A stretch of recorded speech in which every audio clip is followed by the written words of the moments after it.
Dan setelah mimbar bebas saya dipanggil tuh ke ruangan Menwa. Diapain waktu itu? Datang dari Koramil gitu kan, datang dari Polsek gitu Iya, iya, ditanya gitu kan.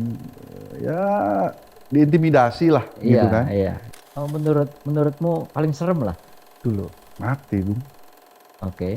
mati dulu. Pernah dapat ancaman nggak? Ya yang paling menyeramkan sih sebetulnya dulu itu di saat kita melakukan demonstrasi berhadapan dengan aparat, Iya, di iya. saat mereka sudah menghunus Hmm, senapan senapan ya, ya, dan itu sudah siap dikokang. ya, Itu teriakan yang muncul itu adalah Allahu Akbar. ya, ya, Saya jujur ya Bung, saya eh, jarang cerita seperti ini ya, karena ya, ya. saya terharu gitu ya. Maksudnya Mhm. kalau saya ingat dulu, saya udah mati gitu. Ya, ya, Atau saya sudah hilang atau apa gitu ya. Karena ya. itu tadi ya. Karena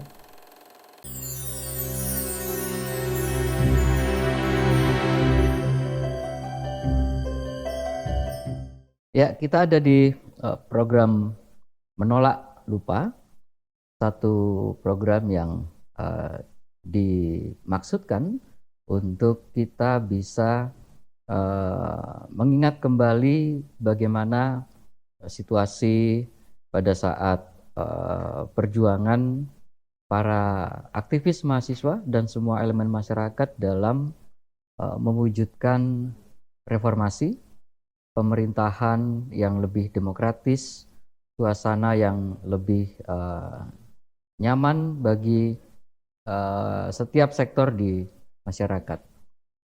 Dan saya saat ini bersama dengan sahabat saya biasa manggilnya Ahong. ya, Lebih populer dengan Ahong. Namanya Irwan ya. Eh, Bung Irwan, kita sudah ya kira-kira 20 tahunan lah ya, betul, lama banget ya. tidak pernah ketemu. Ya, Ya, dan kita dipertemukan kembali di program Menolak Lupa. Dan menolak lupa ini, istilah ini diambil atau populer ya dari bukunya Milan Kundera. Ya, di buku Milan Kundera itu dia bilang perjuangan untuk melawan kekuasaan itu salah satunya adalah perjuangan menolak lupa. ya, Dan karena itu kita juga hari ini coba berbincang soal bagaimana dulu situasi kita pada saat mahasiswa beraktivitas dan kemudian juga berjuang untuk kehidupan demokratis. Ya. Nah, aku panggil Bung Ahong aja ya, boleh, boleh, bebas. karena itu yang akrab kita sejak dulu. Apa dulu aktivitas pada saat mahasiswa? Dulu di FK SMJ. Betul. Ya, Forum Komunikasi Senat Mahasiswa se-Jakarta. Ya, betul. Ya. Dulu di kampus mana, Bung Ahong? Saya dulu Ketua Senat Universitas Profesor Dr. Mustopo Beragama. Dr. Mustafa. Betul. Ya, Ya. ya. Orang singkatnya UPDMB dulu. Iya, ya dulu Mustafa beragama Betul. ya, yang kita ingat. Berarti ada yang tidak beragama dulu. Dulu itu Eh, guyanya seperti itu. betul, Ya. ya, betul, betul, betul.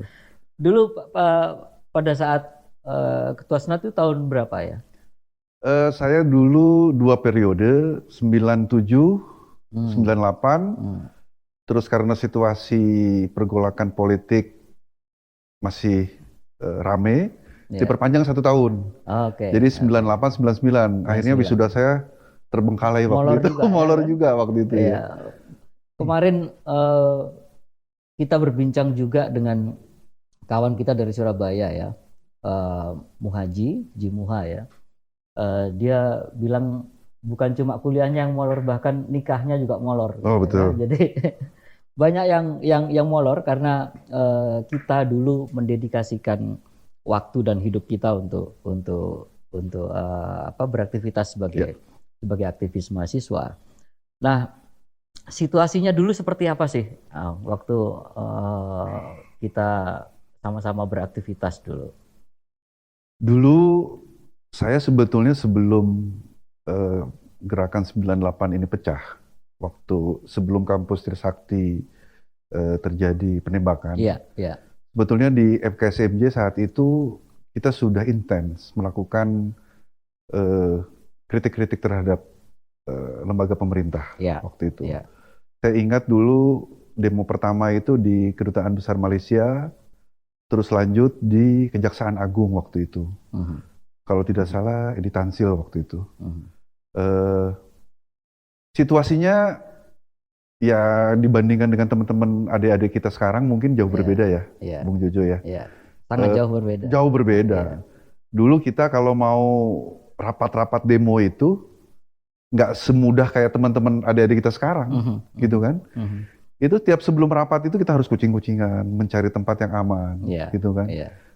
Belum ada intel Aha. dari Koramil, dari Menwa, Iya, ya kan? iya, Sehingga situasinya begitu sangat sangat mencekam. Kadang kita aja mau ikut rapat itu kita eh, takut gitu kan, iya, takut untuk iya, datang ke tempat itu. iya. Belum nanti setelah demo selesai, Aha. itu saya sering kali dipanggil ke posko Menwa waktu dulu, Iya, iya, diintimidasi gitu, ditanya maksudnya apa dan lain sebagainya iya. gitu.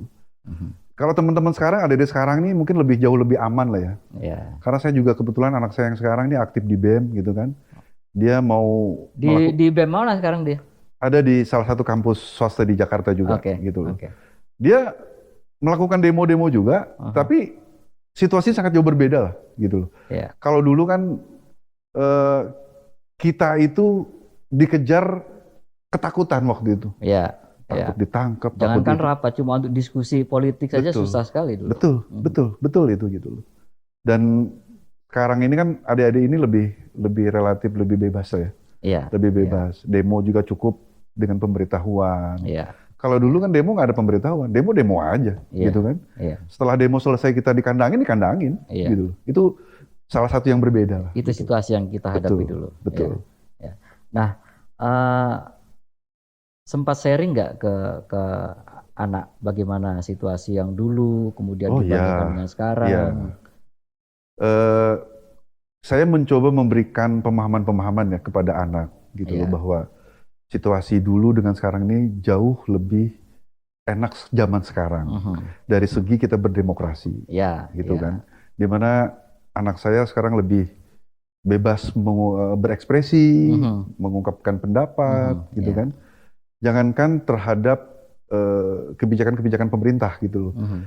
Terhadap kebijakan-kebijakan kampusnya pun anak-anak sekarang lebih relatif terbuka, gitu kan. Ya, ya, Nah, dulu itu saya mencoba meyakinkan pihak kampus saja untuk mhm. meminjam tempat menjadi posko FKSMJ saja itu butuh Mhm. perjuangan. Ya, ya, Karena secara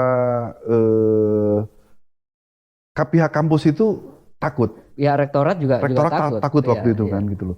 Tetapi di saat sudah mulai masif, mhm. barulah rektorat membuka diri Ya, gitu. baru ikut ya. Karena saya ingat betul ya Bung Jojo dulu di saat 98 sebelum bergulir itu dari 97 itu kan sudah mulai rame aksi mimbar bebas di kampus-kampus. Ya, ya, betul. Semua kampus kita wajibkan melakukan mimbar Mimbar bebas. bebas, ya, Melakukan mengkritisi kebijakan-kebijakan pemerintah waktu itu. iya.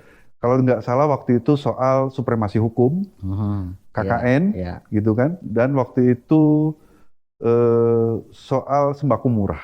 ya, betul. Karena ini Iya, lebih itu menyentuh isu, terhadap ya. kebutuhan masyarakat waktu itu kan. Itu gitu. isu krusial waktu Betul. itu. Ya. Dulu di saat ada kampus yang tidak bergerak, Mhm. kita kirimin celana dalam. Iya, kita ledekin Kita semua itu ledekin kampus, semua ya. gitu kan. Akhirnya masif. Sampai saya beberapa kali melakukan roadshow ke daerah. Saya ingat betul, saya pernah ke Semarang, ke Jogja, sampai ke Malang kalau nggak salah. Iya, Kita iya. meminta agar pihak mahasiswa di daerah juga bergerak. Ya, Akhirnya mulai rame, sampai terjadilah kasus Trisakti. Trisakti. Betul. Iya. Dulu teman-teman yang bergerak itu dari seluruh Indonesia ya. Ada mahasiswa di Medan, Ujung Pandang, Makassar ya, kemudian Betul. Surabaya, ke Malang, Ya. ya, Jogja, Semarang, ya, itu mulai terkonsolidasi Ya. dulu ya, karena kita banyak elemen, banyak sekali intra kampus maupun ekstra Ekstra kampus, ya. betul. Nah, dulu itu sepertinya kita cepat untuk terkonsolidasi karena kita punya common enemy, Ya, ya, kita punya musuh bersama. betul. Nah, mungkin tantangan mahasiswa sekarang adalah bagaimana mereka mencoba merumuskan kembali siapa musuh mereka sebenarnya. Ya, Ya, jangan-jangan mahasiswa yang sekarang itu disorientasi karena tidak punya musuh bersama. Siapa musuh bersama? ya, Itu yang mungkin tantangan zaman sekarang betul, ya. betul. Itu bedanya dengan tantangan zaman kita dulu. Nah, Bung Ahong, kalau kita merefleksikan eh, pergulatan kita dulu, itu dari mana dulu keberanian itu muncul ya? Dengan resiko penculikan, resiko Ya, resiko terbunuh, bahkan diintimidasi. Kenapa kita masih cukup punya keberanian untuk itu itu melakukan itu itu ya? dia yang sampai sekarang juga kadang kalau saya flashback gitu ya, eh, entah dari mana itu dulu datangnya. Mhm. Karena Ya, seingat saya dulu untuk menjadi seorang aktivis itu tidak pernah terbayang. Apalagi di mhm. saat di zaman itu, Ya, ya. situasi yang begitu sangat otoriter. Saya katakan otoriter karena jangankan untuk seperti tadi ya, Wow. kita mau melakukan rapat-rapat, diskusi-diskusi internal saja, kita harus pindah satu tempat, Iya, pindah harus muter gitu, kucing-kucingan kita. kucing-kucingan Iya, gitu loh. Itu sangat sulit gitu kan. ya. Belum orang tua kan berharap udahlah kuliah, wisuda selesai kerja gitu kan. Aha, ya. Itu saat itu Aha. nggak terpikirkan untuk kuliah. Kadang kuliah terbengkalai gitu Iya, kan. iya, rata-rata begitu. Semua begitu, mungkin Iya. teman-teman yang lain juga begitu ya gitu. Jadi kalau pertanyaan dari mana datangnya keberanian itu, jujur ya, waktu itu saya juga muncul ada rasa takut. Mhm. Tetapi kegelisahan hati melihat situasi masyarakat kita saat itu, Iya, iya. yang akhirnya sedikit-sedikit keberanian itu muncul. Mhm. Iya. Walaupun saya ingat betul waktu itu untuk eh, melakukan rapat untuk demonstrasi, itu selalu deg-degan terus. Iya. Katakanlah hari ini ada rapat di UPN misalnya. Saya berangkat dari kampus ke UPN itu penuh dengan eh, apa ya? Penuh dengan perjuangan lah gitu ya. Was-was lah kita ya. Was-was gitu loh. Iya. Dengan aduh ini jangan-jangan diikutin Intel Iya, lah apa ada segala macam ngikutin di gitu. belakang Betul, siapa gitu. betul gitu. Tapi Aha. itu tadi lama-lama muncul keberanian akhirnya bisa untuk terkonsolidasi. Iya. Karena dulu kalau tidak kita nggak muter kayak gitu, Mhm. itu konsolidasi nggak akan jalan. Nggak jalan memang. Betul, Iya, nggak akan iya. jalan. Nah, kita nanti elaborasi di Boleh? situ. Kita Ya. break dulu.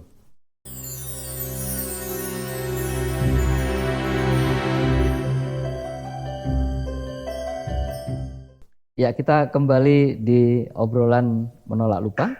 Nah, Bung Ahong, tadi kalau misalnya kita melakukan konsolidasi, kita kan harus keliling Ya. ya ke mengunjungi teman-teman kita yang lain. Dulu belum ada teknologi Android, Iya, HP nggak ya, ada. belum ada medsos Belum, ya. belum. Sehingga kalau kita konsolidasi itu kita harus datengin langsung Betul. ya, satu-satu. Karena zaman teknologi handphone belum Belum, ada waktu belum. itu ya. Kalau kita Ada, Bung. Tapi, yang pager itu ya, yang kecil. betul. Ya. Nah itu Dulu sempat pager. mhm, Pager juga dulu masih mahal kan? masih mahal. Masih mahal. Ya, ya. Terus, Itu mewah sekali waktu betul, itu. mewah Ya, sekali. ya. Saya ingat betul dulu waktu 98 pas di pendudukan MPR DPR itu, saya dikasih pinjam satu Nokia, Mhm, yang mereknya gede Nokia yang itu. besar Iya. itu sebesar batu bata itu. Iya. Itu pun pinjam. Gitu. Kalau ngecas Iya. itu harus lama Betul. gitu loh. Itu zaman-zaman saat itu tuh gitu. Iya. Kalau sekarang kan teman-teman adik-adik kita kan sudah HP, WA, Iya, iya. mereka Kalau koordinasi komunikasi memudah gampang, gitu. nggak harus Betul. ketemu muka. Betul. Dulu kita kan harus ketemu Harus ketemu, langsung ya, harus fisik ketemu ya. langsung. Ya, Harus bertemu langsung. Dan bagaimana kemudian di awal-awal reformasi itu kita betapa susahnya harus meyakinkan sesama mahasiswa saat Ya, itu ya, untuk betul. kita harus berdebat dulu panjang ya, Betul. untuk meyakinkan bahwa situasi sekarang kita harus turun ke Ya, jalan. betul. Gitu. Nah, coba ceritakan pengalamanmu dulu, bagaimana kita harus saling meyakinkan satu sama lain di antara para aktivis ini. Sebetulnya kalau dulu itu kita sepakat ya di forum komunikasi Senat Mahasiswa Jakarta itu kita melakukan aksi-aksi mimbar bebas dulu. Ya, ya, Dulu itu ya. hampir wajib dalam 1 minggu 1 kali kita melakukan mimbar bebas. Mimbar bebas, ya. Mimbar bebas. Kenapa harus mimbar bebas di kampus? Pertama itu adalah untuk konsolidasi massa masing-masing kampus, Ya. dan juga memberikan satu asupan-asupan mengenai situasi dan kondisi terkini kepada teman-teman mahasiswa agar bisa ikut bergerak. Ya, Karena nggak semua mahasiswa dulu merasa butuh untuk turun, ya, ya. gitu loh. Ada yang apatis, mereka cuek aja. Yang penting kuliah, Yang penting kuliah, cepat cepat lulus, selesai gitu kan. Lalu memberikan pemahaman itu akhirnya kita melakukan mimbar bebas itu. Ya, ya. Kita mimbar bebas, mimbar bebas. Kadang kita mimbar bebas juga cuman 10 orang, 20 orang. Lama-lama dia, oh ada apa? Mimbar bebas. Akhirnya dia mendengar, mungkin dalam hatinya merasakan gitu kan situasi sekitar masyarakat seperti apa. Itu yang tadinya mimbar bebas dari 10, 20, 30, lama-lama lama-lama membludak, menjadi penuh. Iya, iya, Akhirnya turun semua. iya, Perkuliahan dihentikan. iya, Semua wajib ikut mimbar bebas waktu itu. iya. Setelah terkonsolidasi di masing-masing kampus, barulah kita biasanya melakukan pemanasan. Ada isu-isu apa yang perlu kita cermati, kita sikapi. Iya, Waktu itu supremasi hukum, kita berangkat ke Kejaksaan Agung. iya, iya. Masing-masing kampus komitmen bawa masa berapa, gitu loh. Dari situ kita lama-lama teman-teman yang kampus belum bergerak melihat, oh ini sudah ada yang bergerak. Mereka akhirnya terpancing. Iya, iya. Akhirnya melakukan koordinasi, bergabung, terus begitu. Kita menularkan kesadaran ya betul. untuk kawan-kawan kita yang lain. Itu butuh waktu, Bung. Iya. Itu butuh waktu. Dan kecurigaan-kecurigaan juga waktu itu di teman-teman juga tidak sebesar sekarang. Iya. Dulu karena common enemy-nya kan satu.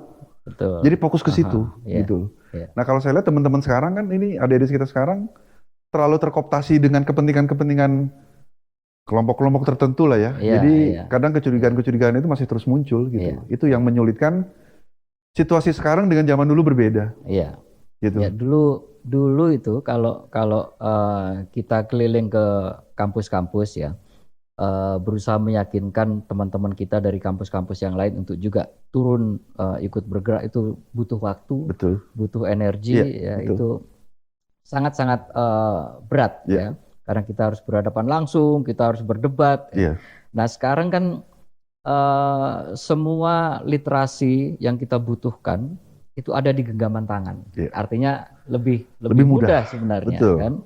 Nah, dulu itu apa sih sebenarnya isu-isu yang paling krusial yang membuat kita jengah atau kita marah dengan situasi saat itu?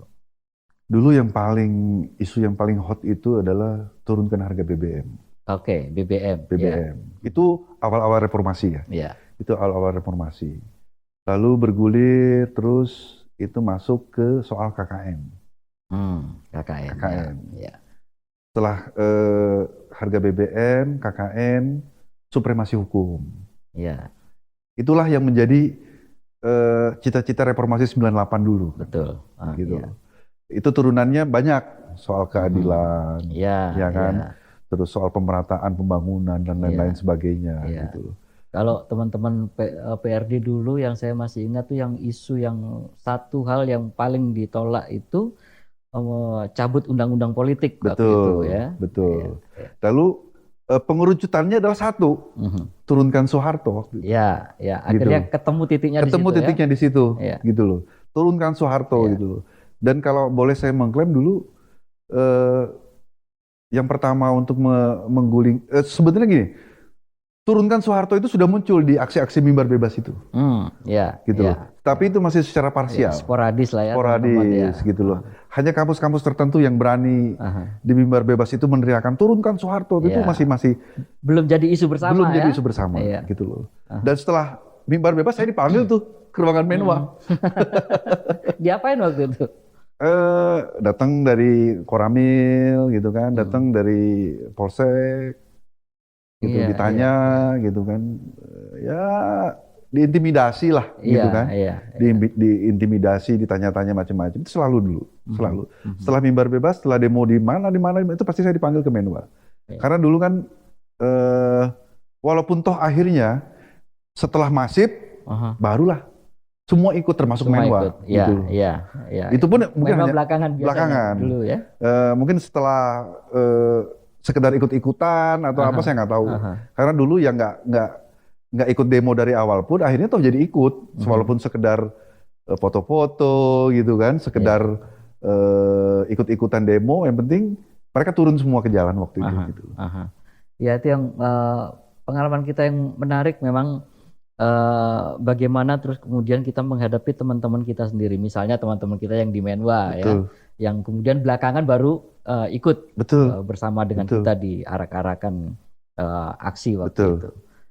Nah selain kita bicara soal isu, kemudian yang kepingin mungkin kawan-kawan aktivis mahasiswa zaman sekarang yang ingin mereka tahu itu resiko-resiko apa yang dulu kita hadapi. Dulu sempat dapat ancaman atau apa, punya pengalaman yang paling menurutmu paling serem lah dulu. Mati, Bung. Oke. Mati dulu. Pernah dapat ancaman nggak? Beberapa kali ancaman langsung ada. Dari? Entah ya dari siapa, cuman tiba-tiba lagi nongkrong di depan kampus, tiba-tiba ada orang datang gitu Ya, kan, ya. melakukan intimidasi, jangan demo, jangan demo dengan isu turunkan Soeharto, jangan demo turunkan harga BBM. Iya. Itu beberapa kali Beberapa ya, kali gitu. Sehingga waktu itu sempat muncul, jadi setiap saya pergi kemana-mana, itu saya nggak boleh sendiri. Iya. Jadi harus ada teman, satu orang, dua orang gitu. Iya. Jadi seandainya terjadi sesuatu terhadap saya, teman yang lain bisa mencari bantuan. Iya. Ya, isu penculikan di saat dulu sebelum awal 98 kan sempat terjadi penculikan waktu itu. Iya kan? Sebagian kawan-kawan kita diculik gitu. ya. Makanya dulu saya jarang pulang, Bu. Iya. Jarang pulang saya dulu. Jadi tidur di kampus. Tidur di kampus. Oke. Karena saking takutnya mau pulang takut diculik. Iya. Gitu loh. Saking orang tua itu dulu hati-hati karena itu. Iya. Jadi full di kampus terus. Jadi keluarga kita di rumah juga gelisah. Betul. Dengan aktivitas kita. Orang tua dulu lihat saya hanya di TV lagi demo paling depan. Orang tua lihat saya di TV lagi orasi. Setelah pulang gitu kan, baru dinasihatin tolong hati-hati dan lain sebagainya gitu. Oke. Isu-isu penculik, itu udah bosan. Udah ngeri kita dulu. Udah ngeri. Ya, yang ngeri tapi bosan juga kita itu juga betul, ya ancaman betul, gitu. yang kita hadapi. Kita break dulu, Bung Ahon. Boleh. Kita lanjutkan lagi di sesi berikutnya.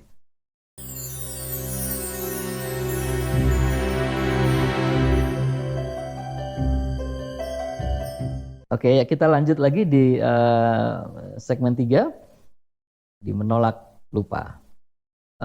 Bung Ahong, ada nggak pengalaman dari mungkin bukan Bung Ahong, mungkin dari teman-teman ya, yang kira-kira cukup mengerikan lah kalau kita pakai ukuran kebebasan hari ini ya. Saat demo. Iya, saat demo, saat beraktivitas. Ya, yang paling menyeramkan sih sebetulnya dulu itu di saat kita melakukan demonstrasi berhadapan dengan aparat. Di saat mereka sudah menghunus senapan, ya. Dan itu sudah siap dikokang. Ya. Itu teriakan yang muncul itu adalah Allahu Akbar. Iya. Saya jujur ya, Bung, saya jarang cerita seperti ini ya, karena saya terharu gitu ya, maksudnya kalau saya ingat dulu, saya udah mati gitu. Atau saya sudah hilang atau apa gitu ya, karena itu tadi ya, karena situasinya memang sudah antara hidup dan mati, gitu, sudah antara hidup dan mati. Apalagi pasca 98 itu, reformasi kedua, waktu jilid kedua kan, gitu kan, tragedi Semanggi, gitu kan. Kita itu sudah benar-benar antara hidup dan mati, jadi kita udah nggak memikirkan keselamatan kita lagi, tapi kita memang sudah benar-benar berjuang itu sudah lillahi ta'ala.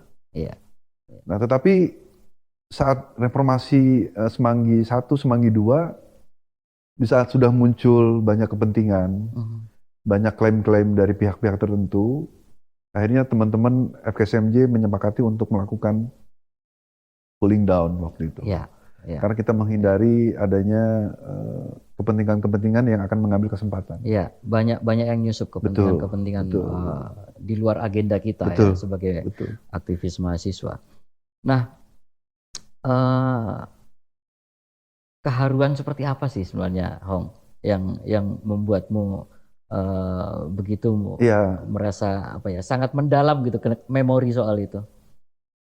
ya mungkin pengalaman itu nggak bakal saya lupain seumur hidup ya, karena tidak semua orang merasakan hal seperti itu. Iya, iya. Di saat antara hidup dan mati, di saat kita berjuang, karena dulu gini, dulu tuh nggak ada satupun yang bisa menggerakkan mahasiswa Mhm. Iya, selain memang kepentingan rakyat. iya, iya, Itu pure murni iya, gitu. iya.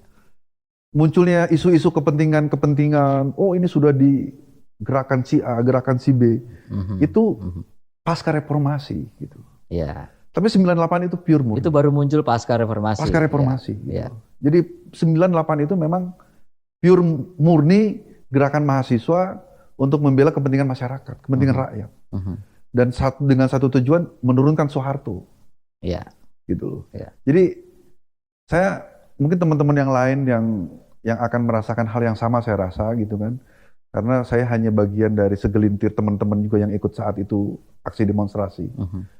Itu luar biasa, luar biasa. Mungkin dulu nggak haru, dulu nggak apa ya, nggak seperti saya terharu ini karena ini udah 20 tahun yang lalu gitu, Aha, beberapa puluh aha. tahun yang Kalau lalu, 98, 2023, 25 tahun nih. 25 tahun yang Iya, lalu, betul. iya, Ya masih culun-culunnya, masih iya. imut-imutnya gitu kan.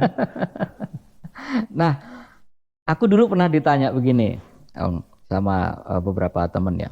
Lu demo, lu mengambil semua risiko itu, lu dapat apa sih dari Iya. situ? Nah, aku ingin pertanyaan yang sama nih ke kamu nih. Emang lu dapat apa sih? Nggak dapat apa-apa. Bisa begitu-begitu Nggak berani dapat ngambil apa-apa. resiko begitu?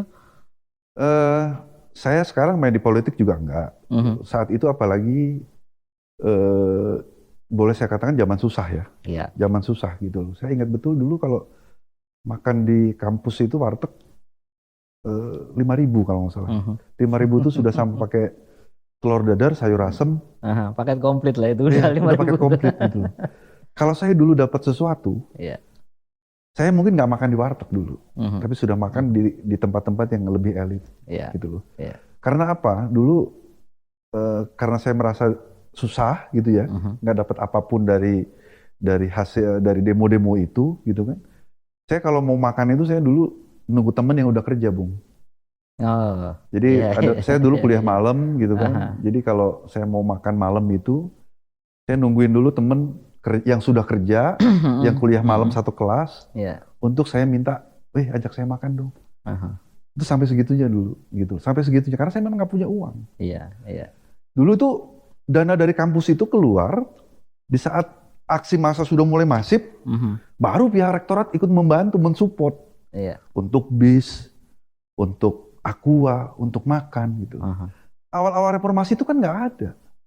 Semua itu biaya sendiri Betul. gitu. Iya. Kadang Sendiri kita untuk beli spanduk aja, kita patungan. patungan, betul. Beli cat aja kita patungan, Iya. gitu loh. Iya. Aqua itu cukup 1 dus, padahal jumlah orangnya sangat banyak gitu kan. Iya. Setelah pas saat kita demonstrasi itu kita teriak-teriak haus, Aha. kita mau beli minum itu kita Udah nggak punya habis. uang. Kita nggak punya uang buat beli, Iya. gitu. Kita nggak punya uang. Iya. Jadi ya secara materi saya nggak dapat apa-apa. Mhm. Tapi jujur ada kepuasan yang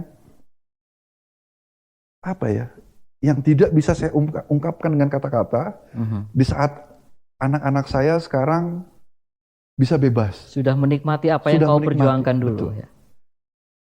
Apakah mungkin itu hasil perjuangan saya dan teman-teman ribuan Iya. Iya. mahasiswa lainnya atau bukan? Mhm. Tapi yang jelas anak saya sekarang sudah bebas, Iya. bebas berekspresi, Aha. berani mengemukakan pendapat, gitu kan? Mhm. Berbeda dengan zaman saya dulu. Gitu. Ya, ya mungkin kita atau mungkin setiap orang tua selalu berpikir bahwa jangan sampai anak saya mengalami seperti apa Betul. yang saya alami dulu gitu kan? Ya, dan sekarang kalau bisa juga Iya, iya, iya. harus lebih baik ke depannya, Betul. gitu loh. Karena saya agak melihat situasi sekarang ini kan begitu sangat apa ya? seolah-olah akan kembali lagi ke masa lalu ini. Nah itu yang Gitu. yang mau aku Ini Bung elaborasi Jojo juga mancing-mancing saya. kepadamu. Nah, jadi dulu ya, salah satu ciri khas dari pemerintahan otoriter itu, dia menggunakan semua instrumen negara untuk melakukan tekanan ya kepada masyarakat, menggunakan instrumen tentara, polisi, kemudian juga melibatkan birokrasi ya, dan juga mengkooptasi semua partai politik pada saat itu. Dan dulu kan partai politik cuma dua sebenarnya, P3 sama PDI. Golkar bukan partai waktu itu kan. Jadi tapi dia bisa ikut pemilu, bukan partai tapi bisa ikut pemilu. Nah, kalau kita memotret yang dulu, coba kita refleksikan ke hari ini, itu fenomenanya menurutmu itu ada bau-bau kita mau balik nggak? Kelihatannya sih begitu ya. Saya dari pasca reformasi, lulus kuliah, saya tidak pernah berkecimpung di dunia politik. Tidak ikut partai politik manapun, gitu kan.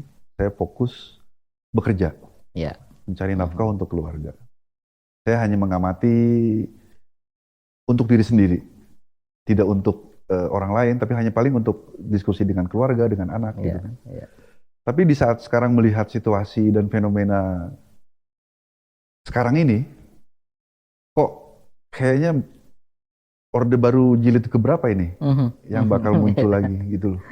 Agak ngeri-ngeri juga ini. Gitu loh. Aku selalu bilang Orde Baru 4.0 sekarang. Bisa jadi. Bisa jadi gitu loh. Karena apa? Dulu salah satu cita reformasi adalah anti KKN. Ya, anti KKN. Itu isu yang paling kenceng tuh. Paling kenceng gitu kan. Ini kelihatannya sudah mulai lagi. Belum supremasi penegakan hukum. Seolah-olah ini sudah berjalan, tapi kan kenyataannya. Itu sih mungkin. Oke, kita lanjut lagi nanti kita elaborasi setelah di sesi berikutnya.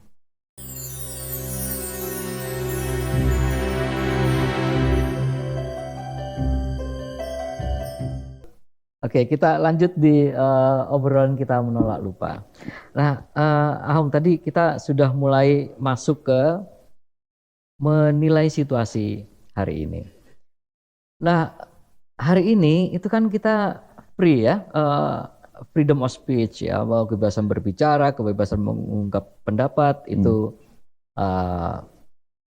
tidak ada tekanan lagi. Ya. Orang bisa menggunakan media sosial, bisa ngomong apapun saja, ya apapun gitu. Nah, kalau dulu kita menyampaikan pesan kepada pemerintah atau kepada penguasa, itu harus turun ke jalan. Sekarang orang bisa melalui medsos. Ya. Ada satu peristiwa diviralkan, kemudian baru pemerintah turun. Ya. Jadi kalau nggak viral, nggak ditanganin. Gitu. Artinya dulu jalanan itu sekarang pindah ke media sosial. Ya. Nah, tetapi di balik itu juga sebenarnya kalau tadi lo bilang KKN itu adalah salah satu isu krusial yang kita perjuangkan dengan berdarah-darah, berkeringat, berair mata, bahkan taruhan nyawa. Ya.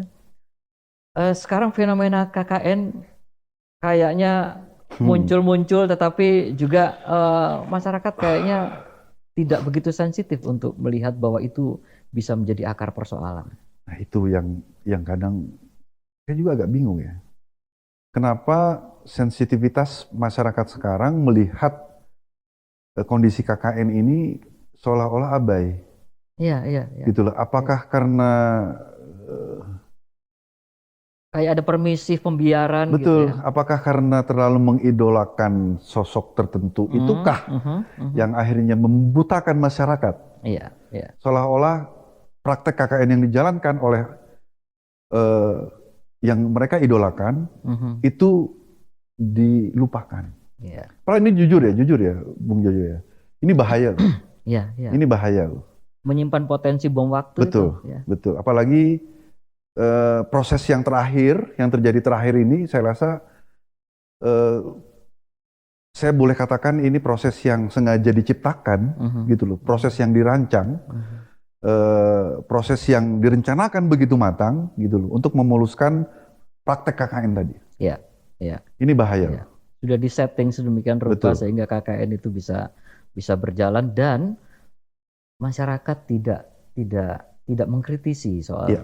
soal itu ya. Betul. Bagaimana lembaga yudikatif semacam Mahkamah Konstitusi itu bisa diintervensi sedemikian rupa Ya.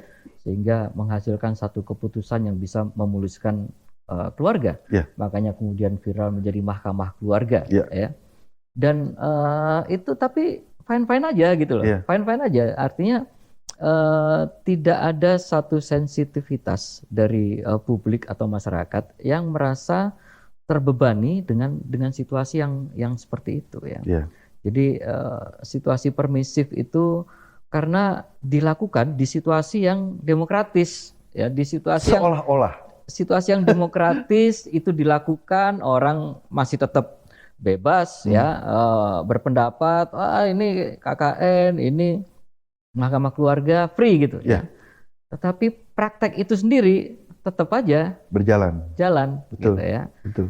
Nah, menurutmu kalau tadi kau cerita soal anakmu di BEM, Ya. pernah tanya nggak ke anakmu mereka menangkap situasi bahaya ini nggak? Bagi mereka itu apa ya? Situasi sekarang ini adalah situasi yang normal. Nah, Situasi normal dalam arti gini. Saya memang tidak begitu mendalam ngobrol dari hati ke hati ya soal situasi ini. Cuman kalau saya lihat adik-adik mahasiswa, masyarakat dan lain-lain sebagainya ini menganggap bahwa situasi KKN yang sekarang terjadi ini adalah masih dalam taraf bisa dimaklumi. Gitu loh, bisa dimaklumi gitu loh. Dalam tanda kutip dimaklumi itu adalah apa ya? Seolah-olah ini belum terjadi praktek KKN itu masih gitu. bisa ditoleransi. Masih bisa ditoleransi gitu. Padahal kan benihnya ini sudah muncul, sudah ada gitu. Tapi kok masyarakat diam saja gitu. Itulah salah satu kegelisahan saya sekarang. Ini kok kenapa mahasiswa diam? Kok kenapa masyarakat juga kok seolah-olah mentolerir gitu. Agak senyap sekarang, agak senyap gitu. Agak kok situasi begini itu kok dianggap situasi hal yang biasa gitu. Apakah karena memang tidak menyentuh kepentingan masyarakat? Karena masyarakat yang penting, BBM masih bisa dibeli, sembako masih bisa dijangkau, beras masih murah, masih bisa gitu nongkrong di kafe, masih bisa nongkrong di kafe, mall masih rame, gitu kan? Ini belum menyentuh pada substansi kebutuhan masyarakat, sehingga ada permisif ini ditoleransi gitu. Saya ngeliat sih itu gitu. Dan untuk menciptakan itu ya saya harus menunggu satu trigger ya. Kayaknya gitu. Kita butuh satu trigger ya. Butuh satu trigger. Tapi kita sama-sama berharap bukan martir ya. Betul. Kita tidak lagi butuh martir untuk kita. Cukuplah 98 dulu lah. Bergerak ya. Teman-teman Trisakti yang jadi martir ya. Iya, karena sejarah kita kan sejarah yang berdarah-darah ya. Betul. Setiap pergantian kekuasaan itu dari zaman Ken Arok sampai zaman reformasi kemarin kan mesti ada korban dulu, menumpahkan darah. Betul. Ya. Makanya sejarah Indonesia kan sebagian orang mengatakan sejarah pendarahan kan. Betul. Nah, karena itu kita merasa bahwa sejarah pendarahan itu cukuplah. Tetapi menurut saya begini, Ahong, kita perlu menyadarkan kepada generasi yang sekarang, para aktivis mahasiswa, bahwa bila KKN itu sudah terlanjur menguat nanti, itu bakal susah banget untuk dikoreksi. Betul. Nah, mumpung sekarang ini masih gejala dan belum menguat, mestinya bergerak ya supaya mencegah supaya untuk KKN itu menguat. Nah, aku harap anakmu juga ikut terlibat di dalam soal itu, atau anak-anak kita semua lah, yang sekarang di perguruan tinggi menjadi mahasiswa, menjadi aktivis mahasiswa. Nah, tadi kan sempat kita ngobrol bahwa mungkin mahasiswa sekarang agak disorientasi untuk mencari musuh mereka siapa sebenarnya. Nah, gimana menurut Ahong? Apakah kita perlu merumuskan lagi bahwa musuh kita itu sebenarnya nilai-nilai yang melawan demokrasi. Ya. Itulah mungkin ya yang bisa mempersatukan kita ya, entah dari elemen mana tapi kita satu dalam Dan nilai gitu. satu hal yang agak membuat saya miris gitu ya. Di saat saya ngobrol dengan beberapa adik-adik ya, terutama anak saya juga, teman-teman anak saya gitu. Kok kepikiran gitu loh, kepilih capres yang sudah memang terlibat pelanggaran HAM. Oh, iya. Gitu loh. Apakah Gitu ya. Apa memang pertimbangan mereka? Oh. Keberlanjutan pembangunan? Hmm. Padahal jelas-jelas gitu loh bahwa salah satu calon presiden Yeah. Indonesia Yeah. sekarang ini Yeah. terlibat dalam pelanggaran HAM 98. Betul. Teman-teman dulu yang 98 menjadi martir, Aha. siapa yang bertanggung jawab? Iya. Sampai sekarang mana? Iya. Dan kita sedih karena itu seolah-olah mengkhianati kawan-kawan kita yang diculik, yang sudah meninggal ya. Betul. Ya. Saya miris gitu. Kalau ada mahasiswa, saya tanya, kamu siapa capresnya? Oh, saya ini Om katanya. Loh, kamu nggak tahu kalau capresmu itu pelanggar HAM. Sudah membunuh kawan-kawan Om dulu 98. Iya. Gitu loh. Itu yang bikin saya kadang. Apa respon mereka? Masa sih Om katanya. Kan nggak terbukti katanya. Nah, itulah pentingnya menolak. Kan tidak diadili kan? gitu. Iya. Itu yang menjadi kegelisahan saya kadang-kadang. Ini kok mahasiswa sekarang ini seperti ini gitu. Walaupun mungkin tidak mengeneralisir semua mahasiswa adik-adik kita sekarang memilih capres itu ya. Iya. Itu cuman saya mencari yang terdekat gitu. Saya tanya, capresmu siapa? Ini Om. Kenapa alasan memilih itu? Iya. Oh, karena ini ada keberlanjutan pembangunan gitu kan. Ada ini, ada itu. Loh, sudah jelas gitu loh. Capresmu itu melanggar HAM gitu loh. HAM-nya berat. Dan di saat sekarang ini terjadi praktek KKN di situ. Iya. Kok kamu gimana sih pola pikirnya, saya bilang gitu. Itu yang dulu ngejar-ngejar Bapak itu, ya kan? Yang ngancam nyulik Bapak ya. Betul. Jadi ya. Itu yang ya memang itu bikin kita sedih sih ya. Jadi dulu kalau di konsepnya Afrika Selatan, setiap pihak atau orang yang bekas rejim otoriter sebelumnya ada rekonsiliasi, dan bentuk rekonsiliasinya adalah pertama harus ada pengakuan dulu. Ya, saya pernah melakukan itu. Kemudian baru kita masuk ke fase pengampunan. Ya, ada memaafkan. Kemudian fase ketiga adalah moratorium. Moratorium artinya moratorium politik ya. Artinya dalam 2 dekade atau 1 dekade Anda tidak boleh terlibat di dalam politik praktis. Ya. Nah di Indonesia kan itu tidak ada. Pengakuan tidak ada. Ya kan salah satu calon presiden kita kan belum pernah mengakui secara publik ya. Betul. Bahwa saya memang benar sudah pernah melakukan kejahatan HAM. Ya. Dan karena itu saya memohon maaf kepada seluruh masyarakat Indonesia. Itu kan belum. Fase itu belum pernah dilalui. Tiba-tiba dia harus dia datang dan menikmati proses demokrasi yang dulu kita perjuangkan secara berdarah-darah. Nah, generasi kita sekarang itu seperti terputus mata rantai sejarah dari peristiwa-peristiwa itu. Makanya obrolan kita soal menolak lupa ini menjadi penting ya, agar generasi sekarang tahu. Karena itu tadi, pertama saya melihat fenomena adik-adik kita ini sekarang kok pertama ada disorientasi. Terus kedua melihat sosok figur ini kan cawapres ini kan bagi saya ini adalah hal yang sangat krusial. Iya.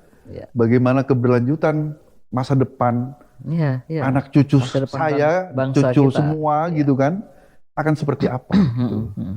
Kalau mau bicara soal tolak ukur keberlanjutan, toh bisa yang lain. Emang yang lain nggak bisa, betul, ya kan? Gitu loh.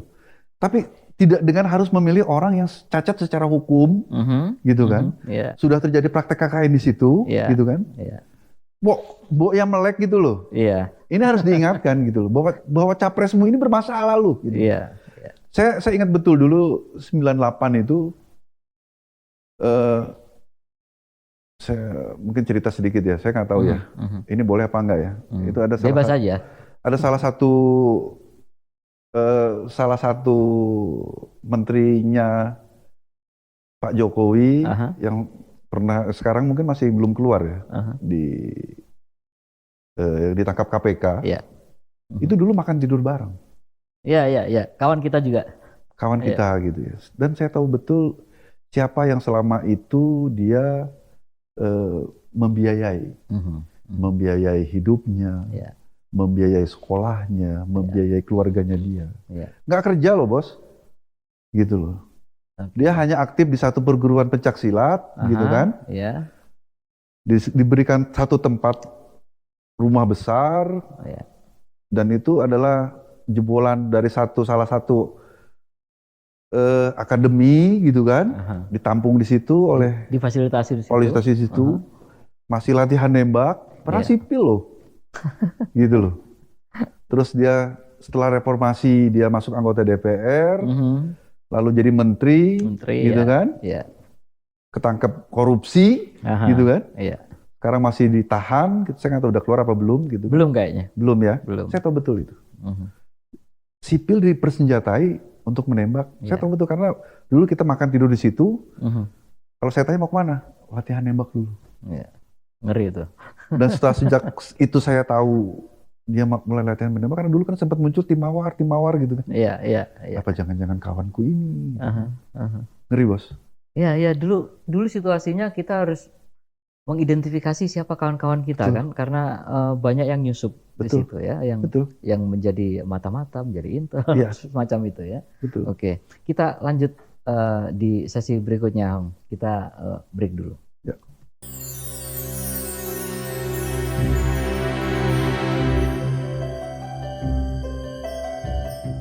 Ya, kita lanjut di obrolan menolak lupa. Hong, Ya. banyak teman-teman kita dulu 98. Banyak juga yang sudah mendapat posisi. Oh ya, banyak. Banyak lah ya, posisi ekonomi maupun posisi politis Ya. ya. Ada yang jadi menteri, Ya. yang kau sebutkan tadi, Ya. kawan kita. Ada juga kawan yang aktivis 98 juga jadi menteri Ya. di Surabaya waktu itu ya, sama-sama. Nah, ketika mereka mendapat posisi politik, mereka juga cenderung ya untuk mungkin lupa terhadap nilai-nilai yang kita perjuangkan Ya. dulu ya, dengan posisi memegang power, baik power politik maupun power ekonomi. Nah, itu yang agak juga menyulitkan kita ya sebagai aktivis 98 yang masih konsisten pada nilai-nilai yang dulu kita Ya. perjuangkan hingga hari ini. Menurutmu bagaimana cara kita menepis itu, Hong? Jadi ada sinisme semacam aktivis 98 juga nanti dapat sesuatu gitu kan, dapat posisi politik, ekonomi dan lain-lain gitu. Ya, seperti saya sampaikan ya. Saya salah satu aktivis 98 yang tidak pernah merasakan gula-gula ya. Menikmati Menikmati gitu, hasil pembagian kue kekuasaan Betul. lah ya. Saya nggak pernah. Karena saya setelah itu kan lulus kuliah, saya kerja, Mhm, mhm. sampai sekarang saya tidak aktif dimanapun. Iya. Tidak aktif di partai politik, tidak aktif di organisasi kepemudaan atau apapun, enggak. Aha. Gitu loh. Jadi saya lebih menikmati seperti inilah. Ya, gitu. ya, murni kita berusaha sendiri Betul, ya, betul. membuka usaha Kalaupun sendiri. ada teman-teman yang bisa menikmati secara ekonomi, menikmati secara politik, itu mungkin sudah rezekinya masing-masing. Iya, iya. Sudah rezekinya masing-masing. Iya. Dan rasanya memang akan sulit ya, Bung. Karena aktivis 98 yang ada di katakanlah di DPR gitu ya, itu kan hanya beberapa orang. Memang, ya. Gitu, 1, 2, mungkin paling banyak 3 atau 4 lah ya. Gitu. Yang lainnya mengklaim aja. Betul, Iya. ya. Karena saya betul ya paling sekarang ada di DPR itu paling Bung Aldian, Bung Masinton, Masinton, ya. Terus siapa lagi ya? Kalau dulu mungkin ada Rama Pratama, ya kan? Betul. Sekarang siapa lagi aktif 98 yang di DPR nggak ada, saya rasa gitu. Yang benar-benar turun jalan bareng sama Betul, kita. betul Ya. gitu. Ya. Walaupun saya berbeda organisasi dengan Bung Aldian, tapi saya cukup respect gitu kan, Ya. cukup hormat dengan beliau gitu kan. Ya kita tahu sama tahu, oh ya ini benar aktivis 98 gitu kan. Betul gitu. Ya. Cukup mengenal lah, gitu, Iya. cukup mengenal gitu kan. Yang lain-lainnya cuma klaim-klaim aja itu. Iya. Aktivis 98 ya, gitu kan. ya. Tapi nggak pernah ikut pas rapat, nggak ada, di jalan juga kita nggak pernah ketemu gitu kan. Ya, itu sudah rezekinya masing-masing. Nah, Ya. kalau bicara kontribusi, saya rasa akan sangat sulit memang. Aktivis 98 itu bisa mempengaruhi satu apa ya, wilayah kekuasaan. Ya, ya, Karena orang ya, yang lain kan begitu sangat banyak nih, ya, ya, gitu loh. ya, Nggak akan mungkin bisa dirubah hanya dengan 2 atau 3 orang. ya, Saya ya, rasa memang, mungkin ya. perlu Bung Jojo mengundang Bung Aldian lah. Ya, ya, memang kita usahakan supaya Bung Adian juga bisa di sini. Karena begini, ada sinisme dari publik, ya, dari masyarakat. Ya, ternyata aktivis 98 begitu masuk pemerintahan sama aja Sama aja, kelakuannya, gitu. betul. Cuma Sama aja. mengganti satu maling dengan maling berikutnya saja, Iya, gitu kan. betul. Jadi itu Betul. yang membuat kita sedih juga, Betul, ya. Kita betul. sebagai aktivis 98 juga sedih juga Iya. dengan sinisme itu. Tetapi juga kita susah membantahnya, gitu, Iya. karena kejadian kan, Betul. gitu loh. Itu yang ya kalau bahasanya SBY itu kita prihatin lah ya. Jadi itu yang menyulitkan kita. Ya, saya rasa teman-teman aktivis 98 yang sekarang ada di DPR ataupun ada di lembaga pemerintahan gitu kan, baik di yudikatif dan lain sebagainya, akan sangat sulit juga, Bung. Akan sangat sulit juga melakukan satu kontribusi-kontribusi yang sangat signifikan ya. Iya, iya. Karena kan hegemoni kekuasaan nih, apalagi situasi seperti ini, Iya. sangat mustahil lah bisa melakukan satu perubahan besar. Ya, mereka dikepung oleh para pemilik modal itu Betul. kan. Betul itu. Itu yang sangat menyulitkan karena di kos politik kita kan mahal. Betul. Untuk jadi wali kota, bupati Ya. atau anggota DPR, DPRD ya, Ya. itu membutuhkan Betul. ongkos yang sangat mahal. Wah.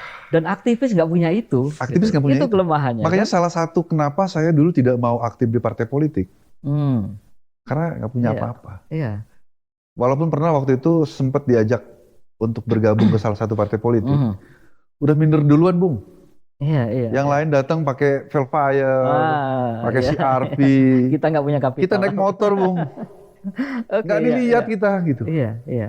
Masuk, kita berkeringat gitu kan. Aha. Bau jaket, bau keringat, bau Aha. aspal gitu kan. Masuk ke Iya. satu tempat, ditoles sebelah mata pun tidak. Gitu. Dari Iya. situlah saya mundur. Iya, iya. Memutuskan untuk mundur, saya lebih baik bekerja aja. Konsen menjadi seorang profesional lah. Gitu. Iya, itulah. Jadi tidak cukup kualitas ya. Ya. Cuantitas juga Iya, penting ya. penting. Jadi kualitas, Penting. cuantitas. Cuantitas dan satu lagi, gandolin siapa? Nah, itu ya, ya, ya. Dia mau menginduk ke siapa Betul. gitu. Kalau nggak punya induk, omong Iya. kosong. Iya, iya. Omong kosong. Ya, itu yang menyulitkan kita. Mungkin itu yang tidak dilihat publik ya, Ya. masyarakat terhadap aktivis 98. Dia Betul. kejepit di antara Ya. gajah-gajah itu. Ya, saya sih bisa mengerti ya beberapa teman-teman yang main di partai politik di saat mau menjadi caleg, itu ngos-ngosan itu. Betul. Ya. Ngos-ngosan Ya, mereka. kawan-kawan kita banyak yang. Karena pertama apa? Satu, modal nggak punya. Pemodal nggak punya. Iya, Pemodalnya nggak ada yang digandolin nih. iya. Gitu. Iya. Udah terbukti lah beberapa teman-teman lah yang beberapa kali maju jadi caleg DPRD, DKI, DPR RI gitu. Nggak ada yang jadi. Iya. Jadi ruang untuk masuk ke dalam eksekutif, legislatif, dan kita berharap dengan masuk di situ dia membawa perubahan, Ya. memperjuangkan nilai-nilai yang kita perjuangkan dulu, itu juga agak susah ya, Susah. agak ngos-ngosan dan Betul. tertatih-tatih kita. Paling banter kebagian jadi komisaris lah. Ya, ya, Gitu ya. kan? Paling kenceng itu. Paling deh. kenceng itulah Iya. gitu loh. Komisaris Tapi, iya. nggak bisa memberikan kontribusi apapun kan? Iya, dengan jadi komisaris terus emangnya pergerakan jadi makin terakselerasi. Betul. Kan enggak juga. Nggak juga. Iya. Gitu loh. Ya paling tidak saya sih ya menghimbau lah ke teman-teman yang sudah menjadi komisaris nih, Aha, gitu aha. kan, di beberapa perusahaan BUMN ataupun BUMD gitu. Ya saatnya sekarang mengingatkan kembali, Iya, gitu loh. iya. Lu bisa ngasih apa tuh buat adik-adik lu, Nah, itu yang penting. gitu loh. Nggak harus materi lah saya rasa. Iya. iya. Cukup bikin forum-forum kecil, diskusi. Karena itu harus diaktifkan. Menghidupkan Betul, lagi ya. betul. Menghidupkan lagi Karena sekarang nih diskusi-diskusi itu. diskusi-diskusi kecil, kampus-kampus, Mhm, kayaknya relatif jarang deh. mhm. Bahkan hampir mungkin tidak ada ya. Iya, iya. Karena sekarang anak saya pun di BEM itu lebih aktif dengan kegiatan-kegiatan yang sifatnya bakti sosial, bikin bazar. Oh, ya yang karitatif Iya, gitu ya. gitu loh. Mhm. Sementara diskusi-diskusi internal mencermati situasi dan kondisi ekonomi, politik, Itu nggak Iya, ada. ngomongin gitu. sesuatu yang lebih sistemik. Kalau dulu kan zaman awal 98 kan kita tuh dijejelin diskusi-diskusi internal Iya, kan. iya, iya. Antar kampus datang diskusi tentang ekonomi. Mhm. Antar kampus datang ngumpul di satu komunitas, di kos-kosan siapa Iya, gitu kan. iya. Duduk bareng diskusi tentang politik, Mhm, mhm. diskusi tentang budaya gitu. Iya, Ini yang saya nggak ngelihat di adik-adik kita sekarang. itu ya. Gitu loh. Dan ya tugas teman-teman yang misalnya udah jadi komisaris itu ya mungkin tugasnya adalah memperkaya wacana, diskusi, Iya. menghidupkan lagi. Caranya seperti Situasi apa ya itu. mungkin teman-teman itu lebih paham lah ya. Iya. Karena kan dia secara modal mungkin sudah punya modal. Mhm. Cukup support ke kampusnya aja dulu. Iya. Saya misal dari Mustopo, saya kan bukan komisaris. Mhm, Jadi mhm. saya nggak punya kewajiban. Tadinya kukira kau Gitu. sudah komisaris mana gitu. Nggak Iya, ada gitu. iya. Dan ya kita kayaknya perlu ngumpul-ngumpul lagi deh 98 ya untuk Saya rasa begitu ya. kita Karena sharing ya mencermati situasi betul. sekarang. Ya walaupun teman-teman 98 juga sekarang kan sudah menyebar Ya ya. berpencar di mana-mana. Berpencar di mana-mana, sudah masing-masing. Hmm. Mungkin akan agak sulit sebenarnya menyatukan satu persepsi lagi. Iya. Gitu. Iya. Ya, oke. Nanti kita ngobrolin soal itu ya, bagaimana kita bisa berkonsolidasi lagi. Ya, nggak harus masif lah. Kita perlu ngobrol bareng, ngopi bareng ya. Boleh? Iya, siap. Untuk situasi seperti ini. Kita break dulu, kita lanjutkan di sesi berikutnya.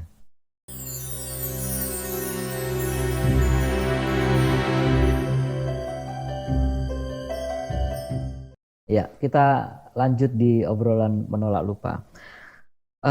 Hong, tadi kita ngomong soal bagaimana kita masih punya kemungkinan untuk kita ngobrol, ngopi-ngopi beberapa orang lah ya, untuk menyikapi. Kalau tidak menyikapi ya kita inilah sama-sama, masa sih tidak ada sisa-sisa sedikit idealisme kita dulu gitu kan? Ya. Jadi karena itu kita perlu ketemu mungkin ya 5-6 orang, 10 orang gitu ya, untuk kita nanti bisa ngobrol soal apa yang bisa kita lakukan dan mendorong adik-adik kita juga untuk punya sikap terhadap situasi sekarang.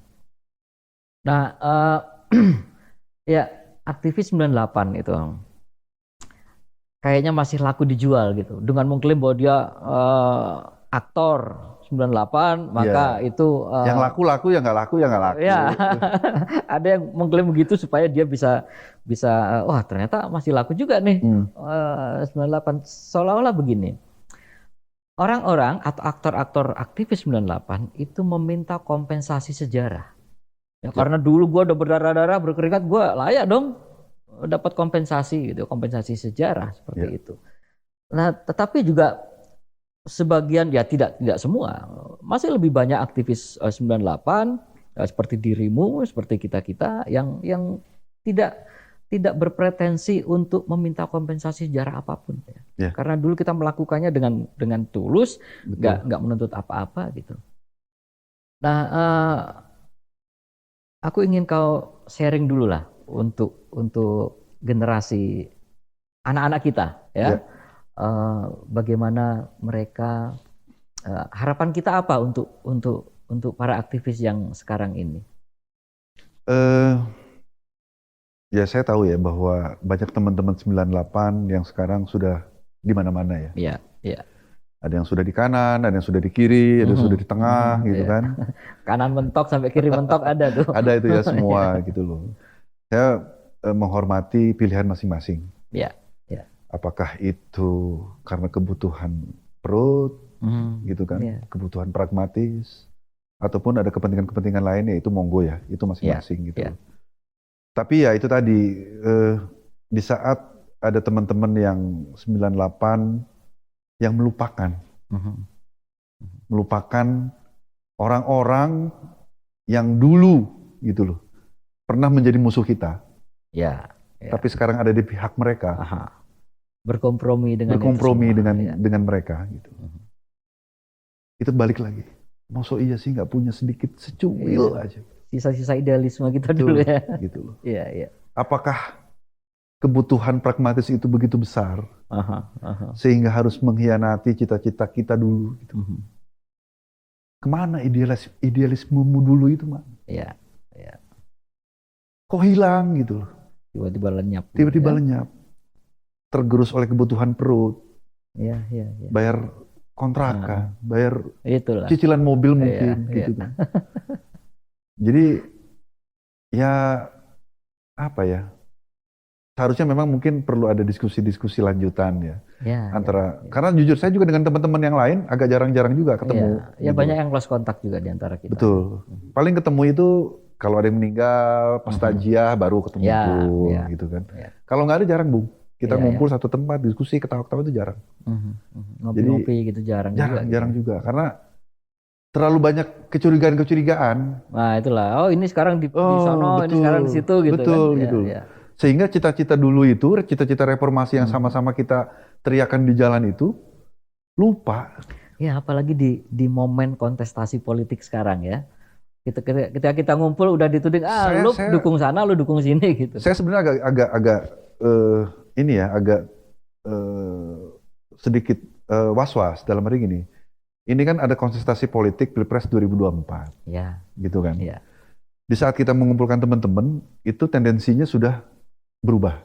Kecurigaannya sudah mengarah. Ya, ya, memang. Ini itu agak sensitif. Betul, itu begitu. Tapi concern saya adalah lu mau milih siapapun itu adalah hak lu. Gitu, ya kan? Ya. Tetapi gitu loh. Karena ini menolak lupa. Jadi tolong buat siapapun gitu, teman-teman aktivis 98 kah? Adik-adik mahasiswa sekarang kah gitu. Baca lagi sejarah. Ya. Buka lagi, lihat lagi gitu loh. Apa sih yang jadi cita-cita reformasi 98 dulu? Ya. KKN, anti KKN. Penegakan supremasi hukum. Iya. Nggak usah, yang lain nggak usah saya sebut deh. Itu aja dulu deh. Iya. Capek, dari dulu kok nggak selesai-selesai gitu. Iya. Nggak move on kita dari situ. Nggak move on gitu loh. Iya. Tolong gitu loh, ini dilihat gitu, dicermati gitu loh. Apa iya kita mau balik ke zaman dulu lagi? Ya kalau dibilang ini adalah Orba jilid 40, oh ya. Ya wallahu a'lam. Ya. Dan ini kalau dibiarkan ya akan berbahaya, Bu. Ngeri gitu. Apa seruanmu untuk mahasiswa sekarang? Kira-kira. Buka sejarah, lihat. Ya. Siapa capresmu itu loh? Apalagi yang saya lihat teman-teman anak saya itu. Ya. Apakah kita mau menyerahkan nasib bangsa kita ke depan ke tangan mereka? Betul. Gitu. Walaupun bicara keberlanjutan pembangunan buat saya sih nonsen ya. Toh pembangunan akan tetap berjalan kok. Iya. Gitu. Cuman praktek-praktek anti cita-cita reformasi ini yang harus kembali kita perjuangkan. Ini jangan kita biarin gitu.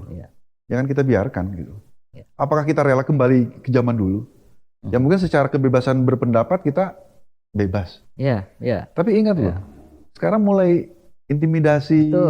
Betul. Pelan-pelan. Nggak kerasa kita. Gitu loh. Itu sudah mulai muncul lagi loh. Gitu. Itu sudah mulai gitu. Saya nggak tahu nanti saya pulang dari sini apakah saya akan didatengin lagi, saya nggak tahu juga. Jangan.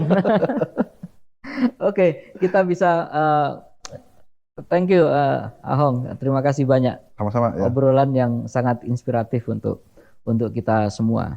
Dan memang satu pesan adalah menolak lupa dan belajar tentang sejarah itu menjadi penting.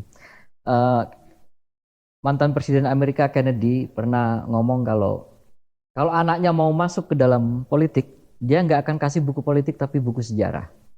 Ya, dan karena itu belajar lagi untuk melihat masa lalu dan dari situ kita bisa belajar untuk merancang masa depan. Demikian obrolan Menolak Lupa kali ini. Kita akan ketemu lagi di program Menolak Lupa berikutnya. Terima kasih.